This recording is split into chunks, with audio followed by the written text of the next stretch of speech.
Gold trusted gold buyers తాకట్టులో ఉన్న బంగారాన్ని విడిపించి ఈ రోజు ఉన్న మార్కెట్ ధరకే కొనబడును. మరిన్ని వివరాలకు సంప్రదించండి 7771077720. కోటబొమ్మాలి మండలం ఎత్తిరాలపాడు 16 నెంబర్ జాతీయ రహదారిపై గత రాత్రి 2 గంటల ప్రాంతంలో జరిగినటువంటి వాహన ప్రమాదంలో 4 ఘటనా స్థలం మృతి చెందారు. 6 పరిస్థితి విషమంగా ఉంది. ప్రస్తుతం ఈ ప్రమాదానికి సంబంధించిన మృతదేహాలను ఎక్కడ తరలించారు, క్షతగాత్రులు ఏ ఆసుపత్రికి తరలించారనే విషయం ప్రస్తుతం మనతో మాట్లాడడానికి సిఐ శ్రీనివాస్ ఉన్నారు. చూస్తే కనుక గత రాత్రి 2 గంటల్లో ఇన్సిడెంట్ జరిగింది. అప్పుడు రక్షిత చర్యలు చేపట్టడానికి ఏ సమాచారం మీకు దోహదపడింది? యాక్చువల్గా రాత్రి 2ంటికి మాకు ఒక ఫోన్ కాల్ వచ్చిందండి.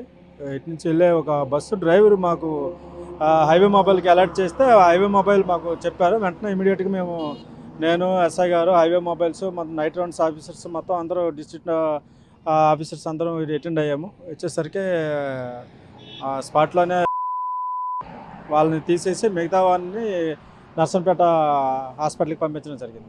ప్రస్తుతం క్షతగాత్రుల తాలూకా కండిషన్ ఏంటి? ఈ మృతదేహాలకు సంబంధించిన బంధువులకు సమాచారం ఇచ్చిన వారు ఎవరైనా ట్రేస్ అవుట్ అయ్యారు? క్షతగాత్రులు బాగానే ఉన్నారు. వాళ్ళకి అయితే ఇంజురీస్ ఏం లేవు. ఒక డ్రైవర్కి చిన్న హెడ్ ఇంజరీ అయింది. అతను ప్రస్తుతం హాస్పిటల్లో ఉన్నాడు. అది మేజర్ ఏం కాదు, చిన్నదే.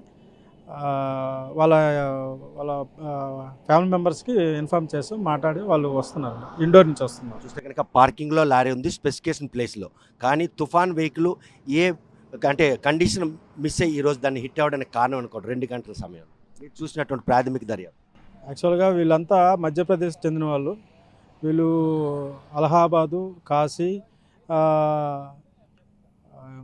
ఒరిస్సాలో పూరి టెంపుల్స్ను చూసుకొని దర్శనం అయిన తర్వాత ఇటు శ్రీశైలం దర్శనం చేసుకుందామని వస్తున్నారు. వీళ్ళు ఒరిస్సాలో నైట్ 10:30కి ఒరిస్సాలో టెంపుల్ దగ్గర ఆగి నిద్రపోతుండగా అక్కడ ఉన్న వాళ్ళు పంపించడం జరిగింది.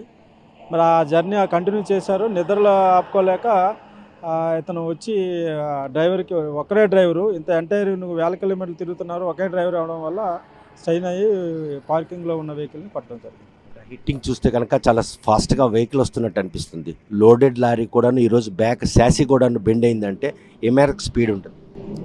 నాకు తెలిసి ఇక్కడ ఫ్లైఓవర్ ఉంది, దాంతోపాటు వీడు హైవేలో స్పీడ్గా వస్తున్నాడు.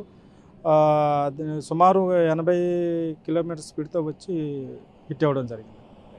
కనుక ప్రస్తుతం ఏదైతే ఈ తుఫాన్ వెహికల్ లారీని ఢీకొట్టిన క్రమంలో మాత్రం 1000 కిలోమీటర్లు జర్నీ చేస్తున్నటువంటి డ్రైవర్ స్ట్రైన్ అయి ఉన్నాడు.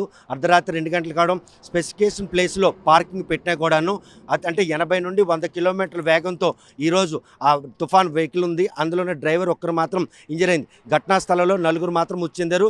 క్షతగాత్రులు మాత్రం మెరుగైన వైద్య చికిత్స కోసం నర్సనపేట ఏరియా ఆసుపత్రికి తరలించారు. వారికి ప్రాణాపాయ స్థితి తప్పిందని చెప్తున్నారు. వారి బంధువులు కూడా సమాచారం జరిగింది.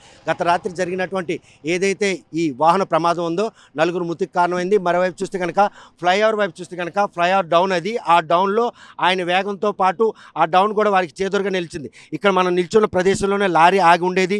లాగి వారి నేపథ్యంలో ఆ 6 లేన్ కన్స్ట్రక్షన్ మైండ్ సెట్తో నడుస్తున్నటువంటి వెహికల్ మాత్రం పక్కనే ఉన్న లారీని వెనకను ఢీకొట్టడంతో ఘటనా స్థలంలోనే 4 కూడా మృతి చెందడం జరిగింది.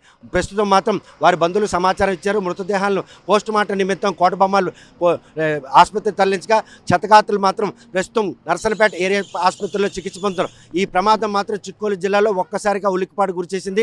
క్షేత్రస్థాయిలోకి వచ్చి పరిశీలించిన ఎస్పీ కూడాను ఇటువంటి ప్రమాదాలను పునరావృతం కాకుండా ఉండేందుకు హైవే పెట్రోలింగ్తో పాటు లోకల్ పెట్రోలింగ్ కూడాను పూర్తి స్థాయిలో అప్రమత్తంగా ఉండాలని సూచన జారీ చేశారు. గత రాత్రి జరిగినటువంటి ఈ ప్రమాదం మాత్రం ఉత్తరప్రదేశ్ వాసులని మరణానికి మాత్రం ప్రధాన కారణం అని చెప్పుకోవచ్చు.